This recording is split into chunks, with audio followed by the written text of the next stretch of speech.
Assalamu alaikum and good morning. How are you all?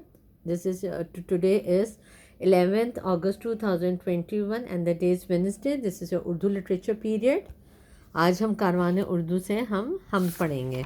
जैसा कि मैंने आपको पहले बताया था कि हम किसकी तारीफ़ बयान करते हैं, अल्लाह ताला की तारीफ़ बयान करते हैं. ठीक है. तू ही मालिक, तू ही रब है, तेरे जैसा कोई कब है, तेरे बस में दुनिया सारी, तू ही दाता सब हैं भिखारी. सबसे आला सबसे बाला तू ही है अल्लाह ताला, शाहों का भी शाह तू ही है, हाकिम है अल्लाह तू ही है. नाम है तेरा सबके लब पर, अल्लाह अकबर अल्लाह अकबर. और इसके शायर का नाम है रियाज हबर वली.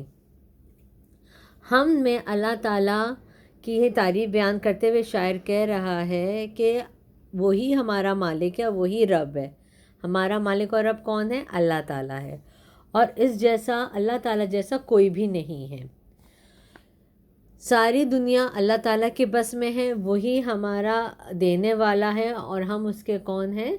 मांगने वाले हैं. ठीक है. सबसे ऊंची ज़ात और सबसे बुलंद ज़ात किसकी है? अल्लाह ताला की. बेशक अल्लाह ताला की ही है. ठीक है. सबसे आला सबसे बाला तू ही है अल्लाह ताला. यहाँ पे शायर अल्लाह ताला को ही कह रहे हैं कि वो उसकी जो है सबसे ऊंचा और बुलंद है. कौन है? अल्लाह ताला. शाहों का भी शाह है, हाकिम है अल्लाह ताला. जो शाह होते हैं, बहुत शाह होते हैं, बादशाह होते हैं, उन सबका भी बादशाह कौन है? अल्लाह ताला. जो बादशाह होते हैं उनका भी बादशाह कौन है? अल्लाह ताला. नाम है तेरा सबके लब पे. लब का मतलब होता है होंठ. तो सबके होंठों पे किसका नाम है? अल्लाह का नाम है. किस तरह से? अल्लाह अकबर अल्लाह अकबर. ठीक है. अब आप अगर दूसरे सफ़े पर आएंगे तो देखिएगा यहाँ पे आपको नए अल्फाज के मायने भी लिखे हुए हैं. दाता, भिखारी, आला, बाला, हाकिम.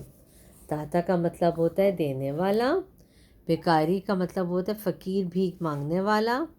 आला का मतलब होता है ऊंचा. बाला का मतलब होता है बुलंद. हाकिम का मतलब होता है बादशाह. ठीक है. तो हम किसी की तारीफ़ बयान करते हैं? अल्लाह ताला की. ठीक है. आज के लिए इतना ही. इंशाल्लाह अगली क्लास में मुलाकात करेंगे. अल्लाह हाफ़िज़.